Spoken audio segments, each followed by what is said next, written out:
শুরুটা হয় 1968 সাল থেকে, যেখানে পলাশ তার বান্ধবী আইরিসকে একটি অনেক উঁচু রেস্টুরেন্ট স্কাইভিউ বিল্ডিংয়ের উদ্বোধন অনুষ্ঠানে নিয়ে যাচ্ছে। আইরিস এই সারপ্রাইজে খুব খুশি ছিল, কারণ এই টাওয়ারটি তখনকার সময়ের সবচেয়ে উঁচু বিল্ডিং। আর তার চেয়ে অদ্ভুত ব্যাপার হলো, এই টাওয়ারটি তার নির্ধারিত সময়ের 6 মাস আগেই তৈরি হয়ে গেছে। এখন তাদের দুজন ছাড়াও আরও শত শত মানুষ সেখানে জড়ো হয়েছে, যাতে তারা উপরে গিয়ে সে ভিউ উপভোগ করতে পারে। কিন্তু যেই তারা লিফট দিয়ে উপরে যেতে শুরু করে, তখন আইরিসের ধীরে ধীরে ভয় লাগতে শুরু করে যে তাদের সাথে কিছু একটা খারাপ হতে চলেছে। উপরে গিয়ে তারা দেখতে পায় যে এখানে তো ইতিমধ্যে অনেক লোক নাচ গান গিয়ে পার্টি উপভোগ করছে। আজ এই বিশাল অনুষ্ঠানটি প্রত্যক্ষ করতে অনেক মানুষ জড়ো হয়েছে। তবে পল জানতে পারে যে লোকদের সংখ্যা বেশি হওয়ায় তারা আজ টেবিল পাবে না, তাই তাদের যাতে আবার নিচে ফিরে যেতে না হয় সেজন্য তারা অতিথি হওয়ার নাটক করে আর বাকিদের সাথে পার্টি উপভোগ করতে শুরু করে। এরই মধ্যে আইরিস, যে কিনা কিনারায় দাঁড়িয়ে বিল্ডিংয়ের উচ্চতা দেখছিল, হঠাৎ করে তার মন খারাপ হতে শুরু করে এবং সে দ্রুত ওয়াশরুমের দিকে দৌড়ে যায়। এদিকে পার্টিতে এমন কিছু ঘটনা ঘটতে শুরু করেছে যার কারণে খুব শীঘ্রই এখানে একটি বড় দুর্ঘটনা ঘটবে। একটি শ্যাম্পেনের কাক লেগে একটি ধারালো জিনিস কাচের উপর গিয়ে আঘাত করে এবং সেই ফ্লোরের কাচটি ফেটে যায়। যদিও সবাই নাচে ব্যস্ত থাকায় সেদিকে কেউ মনোযোগ দিতে পারে না। অন্যদিকে আইরিস বাথরুমের দিকে একটি বাচ্চাকে দেখতে পায় যে একা বসেছিল। তার মা আইরিসকে দেখে বুঝতে পারে যে তার অবস্থা খারাপ, কারণ সে প্রেগনেন্ট। যদিও আইরিস এটা আগে থেকেই জানতো এবং সে পলকে আজ এ ব্যাপারে জানানোর সিদ্ধান্ত নেয়। তবে তার ভয়ও আছে যে পল তার প্রেগনেন্ট হওয়ার কথা শুনে তাকে প্রত্যাখ্যান না করে দেয়। এবার সাথে গিয়ে পল নিজেই তাকে প্রপোজ করে দেয়। এবার যখন আইরিস তাকে তার প্রেগনেন্ট হওয়ার সত্যিটা জানায়, তখন পল উল্টো আরও খুশি হয়ে যায় আর তারা অবশেষে খুশি যে তারা আবার এক হয়ে যাবে। তখনই পেছনে একটি বাচ্চা, যে ক্রমাগত কিছু কয়েন নিচে ফেলছিল, একজন গার্ড তাকে থামতে বলে যেন সে এমনটা না করে। নিচে কয়েন ফেলার কারণে কেউ আঘাত পেতে পারে। তবে সে গার্ডের ফিরে যাওয়ার পরেও বাচ্চাটি কয়েন নিচে ফেলা চালিয়ে যায়। এরই মধ্যে একটি কয়েন হাওয়ায় উড়ে এসে বিল্ডিংয়ের লিফটের মেশিনে গিয়ে আটকে যায়। ভেতরে আইরিস এবং পল এক অপরের সঙ্গে খুব আনন্দ ছিল। তারা তাদের জীবনকে নতুন করে শুরু করতে চলেছে। ঠিক তখনই সেই কয়েনটি আটকে যাওয়ার কারণে বিল্ডিংয়ের কিছু স্ক্রু একটা একটা করে বাইরে বেরিয়ে আসতে থাকে। তারপর একটি চেইন রিয়াকশন শুরু হয়। প্রথমে একটি গ্যাস লিক হয়, তারপর ডান্স ফ্লোর যেটা কাঁচ দিয়ে তৈরি ছিল সেটাই হঠাৎ করে ভেঙে যায়, যার ফলে অনেক লোক তখনই নিচে পড়ে যায়। আইরিস দেখতে পায় যে পলও ঝুলে পড়েছে। সে তাকে বাঁচানোর চেষ্টা করছিল, কিন্তু সেও নিচে পড়ে যায়। এখানে ততক্ষণে চারদিকে ছোটাছুটি শুরু হয়ে গেছে। সবাই নিজের জীবন বাঁচানোর জন্য নিচে যাওয়ার চেষ্টা করতে থাকে। কিন্তু আগে যে গ্যাস লিক হয়েছিল তার কারণে চারদিকে আগুন লেগে যায়, যার মধ্যে আরও অনেক লোক মারা যায়। অন্যদিকে বাকি বেঁচে থাকা লোকেরা বিল্ডিংয়ের অন্যদিকে দৌড়াতে থাকে। যখন কিছু লোক সিঁড়ি দিয়ে নামতে চাইছিল, তখন সেটাও ভেঙে যায়। অর্থাৎ এখন নিচে যাওয়ার একমাত্র রাস্তা শুধু লিফটই বাকি আছে। কিন্তু এখানেও ভিড় বেশি হওয়ায় আইরিস লিফটের ভেতরে ঢুকতে পারে না। এদিকে লিফটে অনেক লোক ভরে যায়, যার ফলে লিফটের নিচে পড়ে যায় এবং তাতে থাকা সবার ভয়ানক মৃত্যু হয়। এখন আইরিস ঘাবড়ে গিয়ে এদিক ওদিক দৌড়াচ্ছিল। এই ধ্বংস হতে থাকা বিল্ডিংয়ের মধ্যে তারও নিচে যেতে পারছে না। আর এত উঁচু থেকে কেউ নিচে পড়লে তারও বাঁচার সুযোগ নেই। এখানে ততক্ষণে বিল্ডিংয়ের এক পাশ ভেঙে গেছে এবং সেখান থেকে বাকি সবাই নিচে পড়ে যায়। অর্থাৎ এখন শুধু আইরিস বেঁচে আছে। আর তখনই সে একটি বাচ্চার আওয়াজ শুনতে পায়। এটা আসলে সে বাচ্চাই ছিল যাকে সে শুরুতে দেখেছিল। তাই আইরিস এখন নিজের সাথে তাকেও বাঁচাতে দৌড়ায়। তবে সেও নিচে পড়ে যেতে থাকে। সে অনেকক্ষণ ধরে এক হাতে ঝুলে তাকে বাঁচানোর চেষ্টা করে, কিন্তু অবশেষে তার আঙ্গুলও ভেঙে যায় এবং তারা দুজন নিচে পড়ে যায় আর শেষে সবাই মারা যায়। তখনই রিভিল হয় এই সব কিছু স্টেফেনি নামের একটি মেয়ে স্বপ্ন দেখছিল, যে এখন তার কলেজের ক্লাসে উপস্থিত আছে। স্টেফেনি আইরিসের স্বপ্ন গত 2 মাস ধরে দেখছে এবং সে আজও এ বিষয়ে তার বন্ধুকে জানায়। আসলে সে ছিল আইরিসের নাতনি, কিন্তু তার ভাবনা এই যে কেন বারবার তার দাদির এমন দুর্ঘটনার স্বপ্ন সে দেখছে, যেটা বাস্তবে কখনো ঘটেইনি। তাই এখন তাকে আবার বাড়ি ফিরে গিয়ে এই স্বপ্নের কারণ জানতে হবে।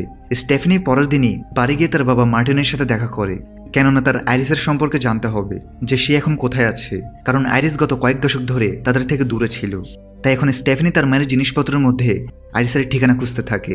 তখন উপর থেকে স্টেফেনির ভাই চার্লিও চলে আসে, যে স্টেফেনিকে দেখে খুব একটা খুশি না, কারণ স্টেফেনি কলেজে যাওয়ার পর তার ভাইকে তেমন ফোন করে না আর সে একা হয়ে গেছে।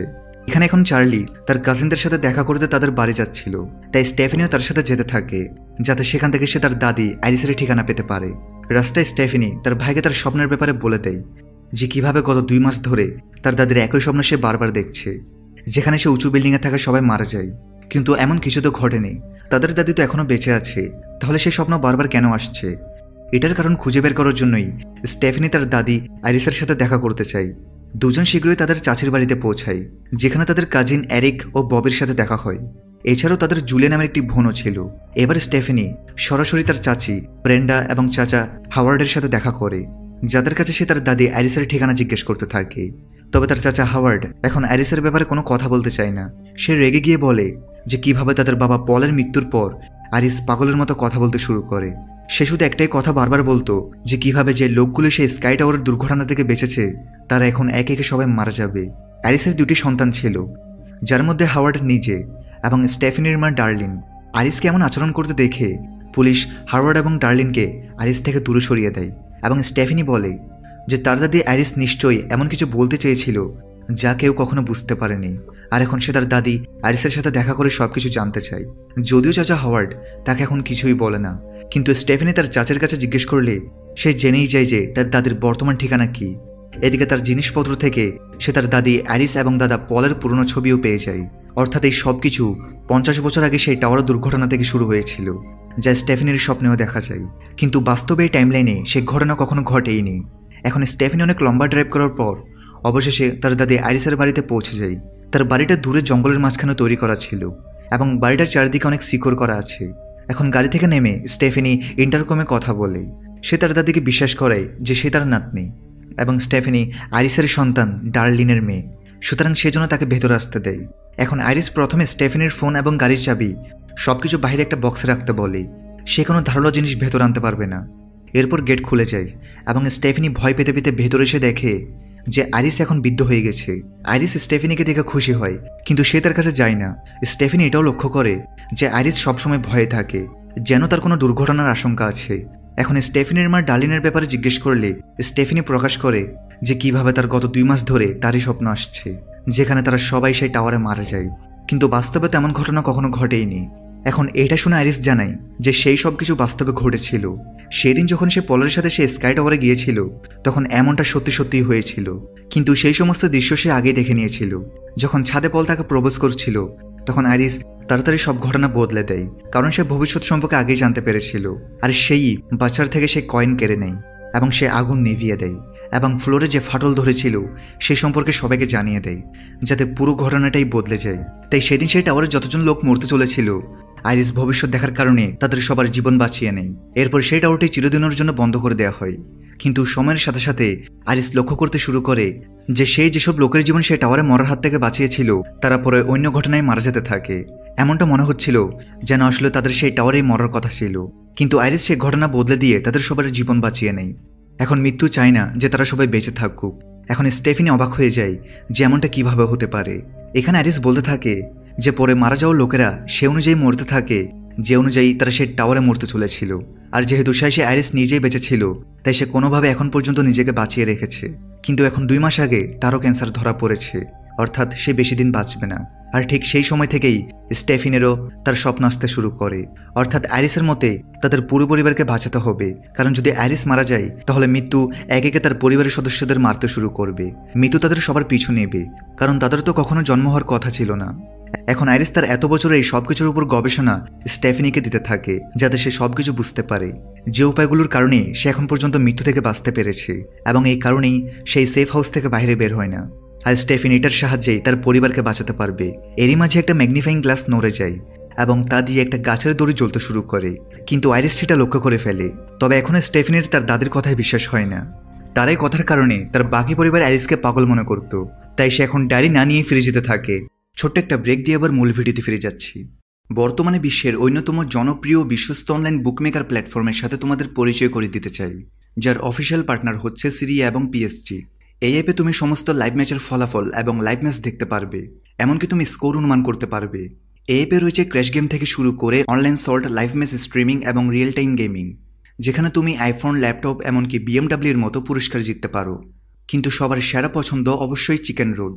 এই গেমটি খেলে সবাই দারুণ এনজয় করে, তাই যদি তুমি এখন এটি ট্রাই করে না থাকো তাহলে মিস করছো। আর সবচেয়ে ভালো বিষয় হচ্ছে নতুন ইউজাররা আমার প্রোমোকোড ব্যবহার করে সাইন আপ করলে 26,000 টাকা পর্যন্ত বোনাস এবং ফ্রি স্পিন পেতে পারে। আর যেটা টাকা তুমি চাইলে বিকাশ, রকেট, নগদ ব্যাংক এবং অন্যান্য সহজ পদ্ধতির মাধ্যমে খুব সহজেই তুলে নিতে পারো। তাহলে আর দেরি কিসের? রেজিস্ট্রেশনের জন্য পিন কমেন্টে থাকা লিঙ্কে ক্লিক করো অথবা গুগলে গিয়ে অনুসন্ধান করো, আর রেজিস্ট্রেশনের সময় প্রোমোকোড ব্যবহার করে বোনাস পাও। এটি শুধুমাত্র একটি বিজ্ঞাপন। এই ধরনের অ্যাপে আর্থিক ক্ষতির সম্ভাবনা আছে, তাই এই ধরনের অ্যাপ থেকে দূরে থেকো। অন্যদিকে আইরিস বাইরে যাওয়ার কথা ভাবতে শুরু করে, কারণ তার ধারণা ছিল যে সে কোন কোন উপায়ে মারা যাবে। এমনিতেও মৃত্যু এত বছর ধরে তার পেছনে লেগে আছে, কিন্তু এবার তো সে ক্যান্সারের কারণে এমনিতেই মারা যাবে। তাই স্টেফেনিকে বিশ্বাস করানোর জন্য যে সে সত্যি বলছে এবং সেজন্য তার পুরো পরিবারকে বাঁচিয়ে নেয়, তাই আইরিস এখন তাকে সেই ডায়েরিটি দিতে বাইরে বেরিয়ে আসে। তখন সে বলে যে এখন থেকে সামনে যা হতে চলেছে তাতে স্টেফেনির তার প্রতিটি কথায় বিশ্বাস হয়ে যাবে। সে তাকে দূরে সরতে বলে, আর তখনই পেছন থেকে একটি পাখা ভেঙে সোজা আইরিসের মাথায় ঢুকে যায় এবং সে সেখানেই মারা যায়। সেই সব কিছু আগে থেকে অনুমান করে নিয়েছিল এবং ঠিক তেমনটাই হয়েছে। এবার পরের দিন পুরো পরিবার আইরিসের ফিউনারালে জড়ো হয়। এখানে স্টেফেনি তার বাবা এবং চাচা হাওয়ার্ডকে সব জানায় যে কিভাবে আইরিস মরার আগে তাকে সব বলে দিয়েছিল যে তার মৃত্যুর সাথে সাথেই মৃত্যু তাদের পুরো পরিবারের দিকে আসবে। তাই তারা সবাই যেন সতর্ক হয়ে যায়, যদিও এখন তার কথায় কেউ বিশ্বাস করে না। আর তখনই সেখানে স্টেফেনির মা ডার্লিনও এসে পড়ে, যে তাদের ছোটবেলায় ছেড়ে চলে গিয়েছিল। তাই স্টেফেনি রেগে গিয়ে তার থেকে দূরে যেতে থাকে। আর যখন তার ভাই চার্লি তাকে বোঝানোর চেষ্টা করে যে তাদের মায়ের সাথে কথা বলা উচিত, তখন স্টেফেনি মানে না, কারণ তাদের মা ছোটবেলায় তাদের বাবার ভরসায় ছেড়ে চলে গিয়েছিল আর এখন সে তাকে আরেকটা সুযোগ দিতে পারবে না। পরের দিন হাওয়ার্ড তার পুরো পরিবারের জন্য একটা লাঞ্চের আয়োজন করে, কারণ এখন পুরো পরিবার একসাথে জড়ো হয়েছে। যদিও স্টেফেনি সেখানে তার মা উপস্থিত থাকায় নিজের বাড়ি চলে যায় এবং সে আইরিসের ডায়েরি নিয়ে গবেষণা করতে শুরু করে। সেই ডায়েরি থেকে জানতে পারে তারা কোন কোন জিনিস থেকে মারা যেতে পারে, আর মৃত্যু কখনো তাদের পিছু ছাড়ে না, যাদের পৃথিবীতে থাকার কথাই ছিল না। অন্যদিকে লাঞ্চের সময় একটা গ্লাস ভাঙার পর ববের হাত থেকে ভুল করে একটি কাঁচের টুকরো বরফের মধ্যে পড়ে যায়, অর্থাৎ সেটা কোনো একজন সদস্যের গ্লাসে যেতে চলেছে। এরপর সে তার বোন ডার্লিনের সাথে দেখা করতে যায়, কারণ সে অনেক বছর পর ফিরে এসেছে। সে জানেও যে কিভাবে তাদের মা আইরিস সবসময় তাদের মৃত্যুকে নিয়ে ভয় দেখিয়ে রাখত। এই কারণে ডার্লিনের মানসিক অবস্থা খারাপ হয়ে যায় এবং সে তার সন্তান স্টেফেনি ও চার্লিকে ছোটবেলায় তাদের বাবার কাছে ছেড়ে চলে গিয়েছিল। এদিকে স্টেফেনি ডায়েরি থেকে আন্দাজ করে ফেলে যে তাদের সাথে কিছু খারাপ হতে চলেছে, তাই সে তাড়াতাড়ি তাদের ফোন করতে থাকে আর তাদের বাড়ির দিকে যেতে থাকে। কিন্তু বাকি সবাই লাঞ্চে ব্যস্ত থাকায় কেউ ফোন তুলতে পারে না। অন্যদিকে হাওয়ার্ড ততক্ষণে তার সন্তানদের সাথে যোগ দেয়। ঠিক তখনই ডার্লিন লক্ষ্য করে যে তাদের নিচে একটি ধারালো যন্ত্র পড়েছিল এবং সে সেটা তুলে পাশে রেখে দেয়। যদিও ততক্ষণে সমস্ত ঘটনা শুরু হয়ে গেছে, কিন্তু যেই তাকে দেখে হাওয়ার্ড তার দিকে যাচ্ছিল, তখনই সেই কাঁচের টুকরোটা যেটা গ্লাসে পড়েছিল এখন সেটা হাওয়ার্ডের পায়ে গেঁথে যায়। আর সেই ধারালো যন্ত্রটি যেটাকে ডার্লিন তুলে রেখেছিল সেটা পড়ে গিয়ে ঘাস কাটার মেশিন চালু হয়ে যায় এবং সেই মেশিন সোজা হাওয়ার্ডের মুখের উপর চড়ে যায়, যার ফলে সে সেখানেই মারা যায়। এখন এখান থেকে স্টেফেনির কাছে আইরিসের থিওরি নিশ্চিত হয়ে গেছে যে আইরিসের মৃত্যুর সাথে সাথেই এখন তার পুরো পরিবার মরতে শুরু করবে, কারণ তাদের তো কখনো জন্ম হওয়ার কথা ছিল না। তাই স্টেফেনি তার পুরো গবেষণা তৈরি করে এবং তার পরিবারকে জড়ো করে তাদের সবকিছু বোঝাতে শুরু করে। স্টেফেনি বলতে শুরু করে কিভাবে সেই টাওয়ারে আইরিসের ধারা বাঁচার পর মৃত্যু সেই সমস্ত মানুষকে আবার এক এক করে মারতে শুরু করেছে। তবে যেহেতু সেই সব মানুষের মৃত্যুর সংখ্যা শত শত ছিল, তাই মৃত্যু প্রত্যেকের কাছে পৌঁছাতে অনেক বছরের সময় লাগিয়ে দেয় এবং ততদিনে অনেকেই সন্তান পর্যন্ত জন্ম দিয়েছিল, যাদের জন্মই তো হতো না যদি তারা টাওয়ারে মারা যেত। তাই এখন ডেথ তাদের সবাইকে মারছে, যাদের সংযোগ সেই টাওয়ারে উপস্থিত লোকদের সাথে ছিল। এবং শেষে যখন আইরিসের মরার পালা আসে, সে সেই কেবিনে লুকিয়ে পড়ে আর মৃত্যুর তার কাছে পৌঁছাতে বহু বছর লেগে যায়। তাই এরপর আর কেউ মরছিল না, কিন্তু মৃত্যু এখন আইরিসের মৃত্যুর পর তাদের পেছনে আসবে। এই মৃত্যু পর্যায়ক্রমে বড়দের থেকে ছোটদের ধরে, মানে হাওয়ার্ড ছিল আইরিসের বড় ছেলে। তো এখন হাওয়ার্ডের মৃত্যুর পর তার 3 সন্তান তাদের বয়স অনুযায়ী মারা যাবে। সবার আগে বড় ছেলে এরিক, তারপর জুলিয়া এবং শেষে সবচেয়ে ছোট ববি। তাদের পর হাওয়ার্ডের ছোট বোন ডার্লিনের পরিবারের পালা আসবে, যেখানে ডার্লিনের পর স্টেফেনি নিজে এবং শেষে চার্লি। মৃত্যুর পুরো সিস্টেম এখন এটাই থাকবে। তবে হাওয়ার্ডের স্ত্রী ব্রেন্ডা এবং স্টেফেনির বাবা এই দুজন নিরাপদ, কারণ তারা দুজন আইরিস এবং পলের ব্লাড লাইন নয়। স্টেফেনি আরও জানায় যে সেই ডায়েরিতে জ্যাবি নামের এক ব্যক্তির কথা সে জানতে পেরেছে, যে মৃত্যুকে ফাঁকি দিয়েছিল। তাই তারা তাকে খুঁজে বের করে জিজ্ঞেস করতে পারে যে তারা কিভাবে বাঁচবে। যদিও এবারে কেউ তার কথায় বিশ্বাস করে না এবং তারা এটা বলে যে স্টেফেনিও তার দাদির মতো পাগল হয়ে যাচ্ছে। এটা বলে সবাই চলে যায়। এবার সেই রাতে যখন ট্যাটু শপে এরিক প্রতিদিনের মতো কাজ করছিল, তখন সব কাজ শেষ হওয়ার পর এরিক দোকানে একা থেকে যায়। সে তার বাবা হাওয়ার্ডের স্মরণে নিজের হাতে ট্যাটু বানাতে শুরু করে। এরই মধ্যে তার কাছে স্টেফেনির মেসেজ আসে যে তারই পরের নম্বর, তাই সে যেন সতর্ক থাকে। কিন্তু এরিক তার ফোন বন্ধ করে দেয়। তখন এখানে ঘটনাগুলো নিজ থেকেই ঘটতে শুরু করে। সাউন্ড বক্সের ভাইব্রেশনে একটা বোতল পড়ে যায়। সে জোরে উঠে দাঁড়ায়, যার ফলে চেয়ারটা গিয়ে আলমারির সাথে বাড়ি খায় আর একটা লিকুইডের বোতল পড়ে যায়। কাক লুজ থাকায় সেখান থেকে লিকুইড পড়তে থাকে। পাখার সাথে চেন বাড়ি খেতে খেতে আংটা খুলে যায় আর আংটায় লেগে থাকা চেনটি গিয়ে সোজা এরিকের নাকের রিঙে আটকে যায়, যার ফলে সে বের হতে পারে না। অন্যদিকে নিচে ততক্ষণ একটি ল্যাম্প পড়ে গিয়ে আগুন লেগে গেছে। সেই সময় এরিক নিচে চেনে ঝুলে আছে আর তখনই দোকানে একটা বড় বিস্ফোরণ হয়। এবার সকাল হলে স্টেফেনি তার ছোট ভাই চার্লিকে জাগিয়ে তোলে যে এরিকের ফোন রাত থেকেই বন্ধ আসছে। তাই দুজন তাড়াতাড়ি এরিকের বাড়ির দিকে যেতে থাকে। রাস্তায় চার্লি জানতে পারে যে গত রাতে এরিকের দোকানে বিস্ফোরণ হয়েছিল। এতে তো দুজন আরও বেশি ভয় পেয়ে যায়, কিন্তু তখনই তারা এরিককে রাস্তায় সুস্থভাবে পেয়ে যায়। সে জানায় যে গত রাতে বিস্ফোরণে সে বেঁচে গেছে, কারণ সৌভাগ্যবশত সে একটি লেদার জ্যাকেট পরেছিল। এখানে স্টেফেনি আরও বিভ্রান্ত হয়ে যায় যে এরিক ভাগ্যক্রমে কিভাবে বাঁচতে পারে। সিস্টেম অনুযায়ী তারই তো মরার কথা ছিল, তাই সে এরিককে সামনে সতর্ক থাকতে বলে। স্টেফেনি আরিসের ডায়েরি থেকে নিজের আইডিয়া লাগাতে শুরু করে যে কিভাবে ফুটবল খেলে থাকা বাচ্চাদের বল তাদের লাগতে পারে। পাশে একটি গাছে একটি ট্রিমার ঝুলছে, সাথে একজন লোক পাতা উড়াচ্ছিল, তাই এই সমস্ত জিনিস এরিককে মারার চেষ্টা করতে পারে। ততক্ষণে এখানে এরিকের ছোট বোন জুলিয়াও চলে আসে। তাই স্টেফেনি এরিককে এখন আবার জন্য ট্রাক থেকে দূরে থাকতে বলে। তখনই পেছনে জুলিয়া যাচ্ছিল, তখন আগের সমস্ত জিনিস একত্রিত হয়ে তাদের কারণে জুলিয়া সে আবার জন্য ট্রাকে পড়ে যায়, ঠিক যেমনটি স্টেফেনি অনুমান করেছিল। কিন্তু এই সব কিছু এরিকের পরিবর্তে তার ছোট বোন জুলিয়ার সাথে হয়েছে। এখন তিনজন দ্রুত ট্রাকের পেছনে দৌড়াতে থাকে যাতে জুলিয়াকে ভেতর থেকে বের করতে পারে, কিন্তু তারা কিছুই করতে পারেনি। অবশেষে জুলিয়া এই গার্বেজ ট্রাকে আটকে মারা যায়। এখন স্টেফেনি কাঁদতে কাঁদতে ক্ষমা চায় যে সে সিস্টেম অনুমান করতে ভুল করে ফেলেছে। কিন্তু এখান থেকে ব্রেন্ডা এর আসল রহস্য ফাঁস করে। আসলে এরিক যে সবচেয়ে বড়, সে হাওয়ার্ডের ছেলেই ছিল না। ব্রেন্ডার সেই সময় অন্য কারোর সাথে সম্পর্ক চলছিল, এই জন্য এরিকের বাবা অন্য কেউ। এই সত্যিটা ব্রেন্ডা হাওয়ার্ড এবং এরিক সহ বাকি সবার থেকে লুকিয়ে রেখেছিল। তাই এরিক যেহেতু এখন অ্যারিসের ব্লাড লাইনে নয়, তাই সেই হিসাবে জুলিয়ারই পালা ছিল এবং সেই মারা গেছে। এদিকে এরিক তার জীবনের এত বড় সত্যি জানতে পেরে খুব রেগে যায়, সে সেখান থেকে বেরিয়ে যায়। অন্যদিকে এখন হাওয়ার্ডের পরিবারের সবচেয়ে ছোট ববি বেঁচে আছে, অর্থাৎ এখন মরার পালা তার। এদিকে এখন সবাই স্টেফেনির থিওরিতে বিশ্বাস করতে শুরু করেছে, তাই তারা পরিকল্পনা করতে থাকে যে তারা ববিকে কিভাবে বাঁচাবে। এখন মৃত্যু সোজা তার পেছনেই যাবে। তখনই তাদের মনে পড়ে যে কিভাবে আইরিসের ডায়েরিতে জ্যাবি নামের এক ব্যক্তির নাম ছিল যে মৃত্যু থেকে বেঁচে গিয়েছিল, এবং চার্লি ততক্ষণে তার ঠিকানাও খুঁজে বের করেছে। সে কাছের একটি হসপিটালে কাজ করে, তাই এখন তারা সবাই সেখানে গিয়ে তার কাছে এই বিষয়ে জিজ্ঞাসা করার সিদ্ধান্ত নেয়। যদিও তার বাবা অন্য কেউ, কিন্তু সে ববিকে এখনো নিজের ভাই মনে করত, তাই সেও তাদের সাথে ববিকে বাঁচাতে যাওয়ার সিদ্ধান্ত নেয়। সবাই এখন হসপিটালে গিয়ে সেই জ্যাবির সাথে দেখা করে। এখন স্টেফেনির তাকে সবকিছু বলার পর জ্যাবি প্রকাশ করে যে সে আর কেউ নয়, বরং সেই ছোট্ট বাচ্চাটি যে দুর্ঘটনার দিনে তার মায়ের সাথে টাওয়ারে গিয়েছিল। সেখানে আরিস তাদেরকে বাঁচিয়ে নেয়, অর্থাৎ সে আসল টাইমলাইন অনুযায়ী আরিসের পর সেই সবচেয়ে শেষে মরতে চলেছিল। কিন্তু আইরিস মৃত্যুকে নিজের পর্যন্ত আটকে রেখেছিল। সে আরও জানায় যে এমনটা শুধু তাদের সাথেই নয়, আরও অনেক লোকের সাথেই হয়েছে। আজ পর্যন্ত কেউ মৃত্যুকে ফাঁকি দিতে পারেনি, এবং আজ পর্যন্ত কেউ ডেথকে চিট করতে পারেনি।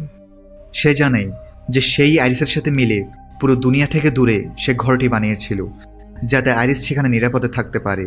কিন্তু অবশেষে আইরিসের ক্যান্সার হয়ে যায়, আর এখন তো তার নিজেরও ক্যান্সার হয়েছে। স্টেফেনি জিজ্ঞেস করে যে তাহলে তার মৃত্যু থেকে কিভাবে বাঁচবে। এখন জ্যাবির মতে সে তার পুরো জীবনে মৃত্যু থেকে বাঁচার দুটি উপায় খুঁজে বের করেছে। প্রথমত, যারই মরার পালা আসবে সে তার জায়গায় অন্য কাউকে মেরে ফেলবে, এবং তারপর সে যাকে মারবে তার জীবনটা সে পেয়ে যাবে। অন্যদিকে দ্বিতীয় রাস্তাটি হলো যে মারা যাবে তাকে কোনোভাবে তার শ্বাস বন্ধ হওয়া পর্যন্ত মরতে হবে, তারপর শেষ মুহূর্তে পরিবারের বাকিরা তাকে কোনোভাবে বাঁচিয়ে তুলবে। তারপর মৃত্যু তাদের ব্লাড লাইনের পিছু ছেড়ে নিজের পরের শিকারের দিকে চলে যাবে। এখন এটা শুনে এরিক তার ভাই ববিকে বাইরে নিয়ে আসে। তারা শুরুতে ভাবেও যে ববির কি অন্য কারো প্রাণ নেওয়া উচিত, যাতে তারা অন্য কারো জীবন পেয়ে যায়। যদি তারা এমনটা কোনো বাচ্চার সাথেও করে তাহলে ববি পুরো একটি মানুষের জীবন পেয়ে যাবে। কিন্তু দুজনের কেউই এর জন্য রাজি হয় না, এবং তারা দ্বিতীয় বিকল্পটি বেছে নেয়। এখন যেহেতু ববির ছোটবেলা থেকেই নাটে অ্যালার্জি রয়েছে, তাই এরিকের প্ল্যান অনুযায়ী তারা তাকে একটি নার্সারের চকলেট খাইয়ে তার অবস্থা খারাপ করবে। তখন ববি একদম মরার মতো অবস্থায় থাকবে। আর যেহেতু সে এখন হসপিটালেই আছে, তাই এখান থেকেই এরিক ববিকে মরার ঠিক আগে ডাক্তারের কাছে নিয়ে গিয়ে তার জীবন বাঁচিয়ে নেবে। যদিও এখন যে মেশিন থেকে তারা নার্সারের চকলেট বের করছিল সেটা আটকে যায়, এবং দুজন জোর করে সেই মেশিনটি ঝাঁকিয়ে প্যাকেট বের করতে থাকে, যার সাথে একটি স্প্রিংও বেরিয়ে আসে। এরপর দুজনে একটি এমআরআই রুমে চলে যায় যাতে কেউ তাদের দেখতে না পারে। এরিক এখানে ববিকে নিরাপদে থাকতে বলে। সে একটি হুইল চেয়ার আনতে চলে যায় যাতে মরতে থাকা ববিকে ডাক্তার পর্যন্ত নিয়ে যেতে তার কোনো দেরি না হয়। কিন্তু কিছুক্ষণ পর তাদের দ্বারা ভুলবশত এমআরআই মেশিন চালু হয়ে যায়, আর এই মেশিন ধাতব জিনিসকে নিজের দিকে আকর্ষণ করে, অর্থাৎ মৃত্যু তার খেলা খেলতে শুরু করে দিয়েছে। এখন ববির জন্য হুইল চেয়ার আনার পর এরিক তার কাছ থেকে তার ইঞ্জেকশন নিয়ে নেয় যাতে সে অ্যালার্জি হওয়ার পর ইঞ্জেকশন লাগাতে না পারে, এবং তাদের প্ল্যান কাজ করে। এখন প্ল্যান অনুযায়ী ববি সেই চকলেটটি খেয়ে নেয়, যার ফলে তার অ্যালার্জি হতে শুরু করে। কিন্তু তারা খেয়াল করেনি যে পেছনে এমআরআই মেশিনও চলছে, যা এখন এক এক করে সমস্ত ধাতব জিনিসকে নিজের দিকে টানতে শুরু করে। যেহেতু এরিক তার পুরো শরীরে মেটাল পিয়ার্সিং করিয়ে রেখেছিল, তাই এখন তার পুরো শরীর এমআরআই মেশিনের দিকে যেতে থাকে। অবশেষে হুইলচেয়ারটি তার দিকে এসে লাগার সাথে সাথেই এরিক পুরোপুরি এমআরআই মেশিনে আটকে যায় এবং পিষ্ট হয়ে সেখানেই মারা যায়। অন্যদিকে ববিও এখন অ্যালার্জিতে মরতে মরতে এরিকের হাত থেকে ইঞ্জেকশন নিতে যায় এবং অবশেষে সে নিজের শরীরে ইঞ্জেকশনটি লাগিয়ে নেয়। কিন্তু বাহিরেও ততক্ষণে এমআরআই মেশিনের ম্যাগনেটিক ফিল্ড পৌঁছে গেছে, যা দেখে একজন নার্স সেই রুমে দেখতে যায় যে কি হয়েছে। যেই সেই দরজা খোলে, তখন সেই মেশিনের স্প্রিংটি যা ভুল করে এরিক ও ববির কারণে বাইরে বেরিয়ে গিয়েছিল, সেটাই এখন আকৃষ্ট হয়ে সোজা ববের মাথায় গিয়ে লাগে এবং সেও মারা যায়। অর্থাৎ এখন শুধু ডার্লিন, স্টেফেনি ও চার্লি বেঁচে আছে। যেহেতু পরের পালা তারই, তাই সে তার মায়ের সাথে আইরিসের কেবিনে থাকতে চলে যাবে, যা সবচেয়ে নিরাপদ। সেখানে মৃত্যু আর কিছুই করতে পারবে না। আর যতক্ষণ ডার্লিনের কিছু হবে না, ততক্ষণ স্টেফেনি এবং চার্লি নিরাপদ থাকবে, কারণ মৃত্যু একটি সিস্টেমে চলে। এখন তাদের কাছে আর কোনো উপায় নেই। এমনিতেও ডার্লিন তার সন্তানদের জন্য আগে কিছুই করতে পারেনি, কিন্তু এখন সে তাদের জীবন বাঁচানোর জন্য সারা জীবন সেই নিরাপদ কেবিনে বন্ধ থাকতে রাজি আছে। তিনজন এখন লম্বা ড্রাইভ করার পর অবশেষে সেই কেবিনে পৌঁছে যায়, কিন্তু এখানে তো গেট বন্ধ ছিল এবং সেখানে বিদ্যুতের তারে কারেন্ট বইছিল। তাই স্টেফেনি এখন তার গাড়ি দিয়ে ধাক্কা মেরে গেট ভেঙে ভেতরে ঢুকে যায়, কিন্তু এরই মাঝে তার সিট বেল্ট আটকে যায় এবং সে সেখানেই ফেসে যায়। যদিও এখন তাদের মা ডার্লিনকে নিরাপদ করতে হতো, তাই চার্লি ডার্লিনকে নিয়ে তাড়াতাড়ি কেবিনের ভেতরে যেতে থাকে। অন্যদিকে এখন মৃত্যুর প্রক্রিয়া আবার শুরু হয়ে গেছে, তাই একটি বিদ্যুতের তার ছিঁড়ে কেবিনের উপর পড়ে, যার ফলে ভেতরে স্টপ ফেটে যায় এবং খুব বড় একটি বিস্ফোরণ হয়। বাইরে ডার্লিন এবং চার্লি আহত অবস্থায় থাকে। পাশাপাশি সে গাড়িটি উল্টে যায়, যেখানে স্টেফেনি সিট বেল্টে আটকা পড়েছিল। সে আর বের হতে পারছিল না। ঠিক তখনই একটি অংশ তারই উপরে এসে পড়ে এবং ডার্লিন মারা যায়। অন্যদিকে গাড়িতে স্টেফেনি জলে ডুবে যাচ্ছিল এবং মরার পালা তারই ছিল, কিন্তু চার্লি দ্রুত দৌড়ে গিয়ে কোনোভাবে শেষ মুহূর্তে তাকে বাইরে বের করে আনে এবং তাকে বাঁচিয়ে নেয়। এখন জ্যাবি তাদের আগে বলে দিয়েছিল যে যদি কেউ কিছুক্ষণ মরে গিয়ে আবার বেঁচে ওঠে, তাহলে মৃত্যু তাদের ব্লাড লাইন থেকে এগিয়ে যায়। ঠিক এমনটাই স্টেফেনের সাথে হয়েছে এবং দুজন খুশি যে তারা এখন বেঁচে যাবে। এখন এই ঘটনার বেশ কয়েকদিন কেটে গেছে। দুই ভাই বোন তাদের বাবার সাথে তাদের অতীতে যা কিছু হয়েছে তা ভুলে গিয়ে জীবনের সামনে এগিয়ে যাচ্ছে। আজ তারা একসাথে চার্লির এক বন্ধুকে পার্টির জন্য নিতেও গেছে, যেখানে তারা একজন ডাক্তারকে সব জানায় যে কিভাবে চার্লি স্টেফেনকে কিছু সময় মরার পর বাঁচিয়ে নিয়েছে। কিন্তু এখন ডাক্তার তাদেরকে একটি অনেক বড় রহস্য ফাঁস করে। তিনি জানায় যে স্টেফেনি তো কখনো মারাই যায়নি। মেডিকেল সায়েন্স অনুযায়ী সে শুধু অজ্ঞান হয়েছিল, অর্থাৎ মৃত্যু এখনও তাদের পিছু ছাড়েনি। আর তখনই পেছন থেকে এক মহিলার হাত থেকে একটি কয়েন পড়তে পড়তে সোজা একটি রেলওয়ে ট্র্যাকের মাঝে গিয়ে আটকে যায়, যার ফলে ট্রেন এখন ট্র্যাক থেকে নেমে স্টেফেনি এবং চার্লির পেছনে যেতে থাকে। অবশেষে তাদের দুজনের দৌড়ে পালানোর সত্ত্বেও তারা দুজন ট্রেনের নিচে চাপা পড়ে মারা যায়। অর্থাৎ মৃত্যুকে কেউ ধোঁকা দিতে পারে না।